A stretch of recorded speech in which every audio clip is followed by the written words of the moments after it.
to understand the import and the stakes of what happened on Capitol Hill today, and to understand how it shows us exactly how Donald Trump, in a second term as president, has given up on even pretending to want to govern. We begin with a moment from exactly 8 years ago. Here's a snippet from the confirmation hearing of Donald Trump's first defense secretary, General Jim Mattis.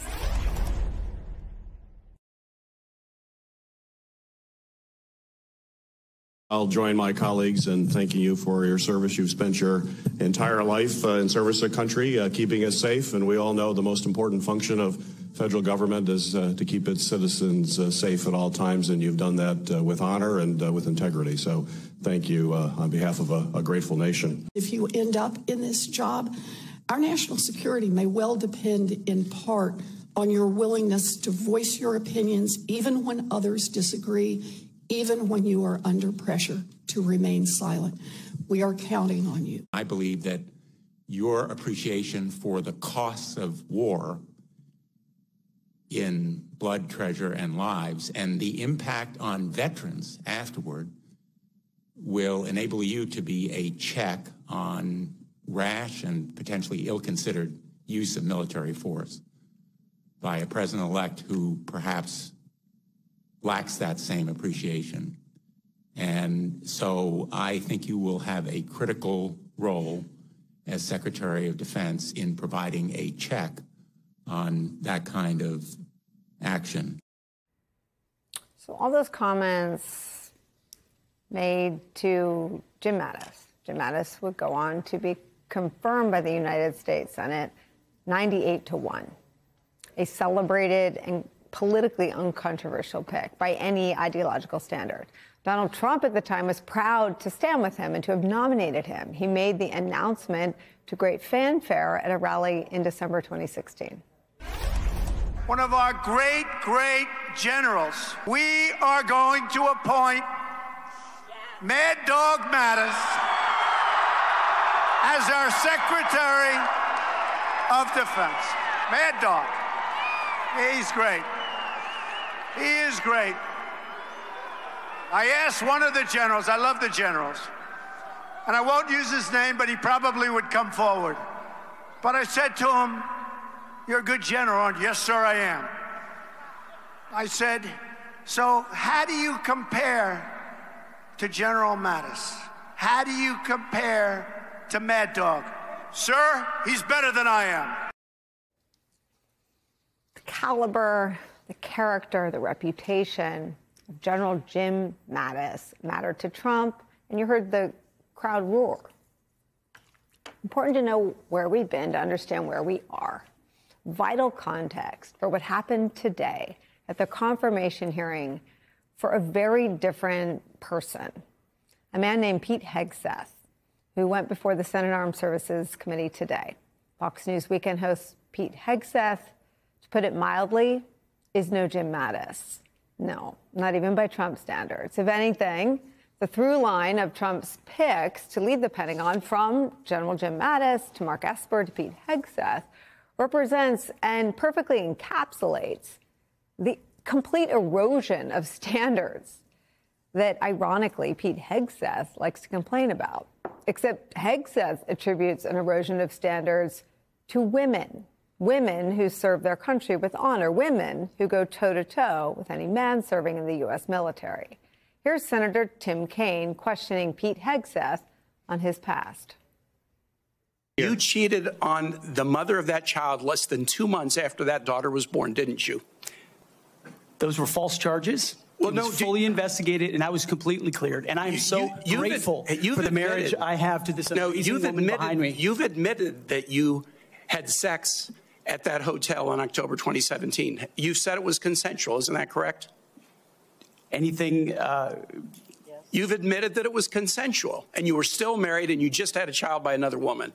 Again, how do you explain your judgment? Completely false charges against me. You fully investigated, and I was completely clear. We'll stop here for a second. Now, here are the facts. Prosecutors declined to charge Pete Hegseth with rape after Monterey police investigated an accusation that he had raped a woman while at a conference in 2017. The fact pattern is not the same thing as what Pete Hegseth says there. Here's more from Senator Tim Kaine's questioning of him. The incident in Monterey led to a criminal charge, a criminal investigation, a private settlement, and a cash payment to the woman who filed the complaint. And there was also a non-disclosure agreement, correct? It was a confidential settlement agreement off of a nuisance lawsuit. Right. During an interview, you claimed that you settled the matter because you were worried that if it became public, it might hurt your career. Do you maintain that you were blackmailed? Senator, I maintain that false claims were made against me. But you didn't reveal any of this to President Trump or the transition team as they were considering you to be nominated for Secretary of Defense. You didn't reveal the action. You didn't reveal the criminal complaint. You didn't reveal the criminal investigation. You didn't reveal the settlement. You didn't reveal the cash payment. Why didn't you inform the commander-in-chief and the transition team of this very relevant event? Senator, I've appreciated every part of the process with the transition team. They have been open and honest with me. We've had great conversations between the two of us. And I appreciate the opportunity that President-elect Trump has given me. You chose not to reveal this, right? Because you knew it would hurt your chances. So you chose not to reveal this really important thing to the commander-in-chief and the transition team because you were worried about your chances rather than trying to be candid with the future president of the United States. Many of your work colleagues have said that you show up for work under the influence of alcohol or drunk. I know you've denied that, but you would agree with me, right, that if that was the case, that would be disqualifying for somebody to be Secretary of Defense. Senator, those are all anonymous false claims, and the totality they're not anonymous. The letters on the record here. They're not anonymous. On the record, we've seen records with names attached to them. Vets for Freedom, Concerned Vets for America, and Fox News attributing to me working hard every day on behalf. One of your colleagues said that you got drunk at an event at a bar and chanted, "Kill all Muslims." Another colleague, not anonymous, we have this, said that you took co-workers to a strip club. You were drunk. You tried to dance with strippers. You had to be held off the stage. And one of your employees in that event filed a sexual harassment charge as a result of it. Now, I know you denied these things, but isn't that the kind of behavior that, if true, would be disqualifying for somebody to be Secretary of Defense? Again, elections have consequences. Trump won this one.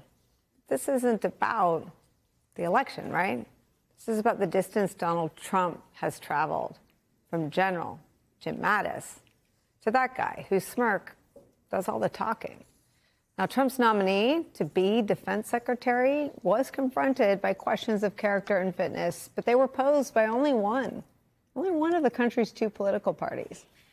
And that is where we start today with some of our favorite reporters and friends. NBC News Capitol Hill correspondent Ryan Nobles is here. Also joining us, former Democratic Senator and MSNBC political analyst Claire McCaskill is here. With me at the table, former Republican Congressman, MSNBC political analyst David Jolly is here. And the host of the Independent Americans podcast, founder and CEO of Independent Veterans of America, Paul Rieckhoff, joins us as well. Paul, what did active duty military think of Jim Mattis? He was a god. I mean, they called him Saint Mattis. There were shrines to Mattis in Marine Corps barracks all around the world. And he was held up, as our generation's Patton in many ways, in part because he embodied the ethos and the values of the military: loyalty, duty, respect, selfless service, honor, integrity, personal courage. We all know them. And Mattis embodied all that. What you saw today is someone who violates all those values. I think what you saw today is the first major battle in Trump's culture war. And that's a culture war. We've talked about it over the last couple of months. Pete Hegseth is an effective culture warrior, and he brought that war to this confirmation hearing today. And we didn't talk about Iran or about nuke policy or about, carrier strike groups. We talked about whether or not he can be trusted to get drunk on the job or not, and whether or not he lied to his family and potentially to Trump. And I think this is a new low. This is our new normal. But I also think the Democrats failed to score any knockout blows. They beat him up a little bit. Kaine was effective. Gillibrand was effective. But a lot of it missed. And right now, Hegseth is in good standing. But we've got a couple days left. And I think in 2025, we have to be ready for anything to come out, because the FBI report was not comprehensive. Didn't talk to his two ex-wives, didn't talk to his accuser. And I think now comes that moment where there's kind of a race between the vote and whether or not anything else or anyone else will come out. Is it sustainable, though, to have only one party care? No. No, and this is the most important position, in my view, in the cabinet. And that's why Trump is leading with it. He knows that if he can take the Pentagon and he can shift culture there and he can block the guardrails and put his loyalists in, then everything else becomes easy. So it's obviously a defining point for the Republicans and for the Democrats. But I think for kind of 2 years, we've been holding our breath on both of them, and both of them have failed.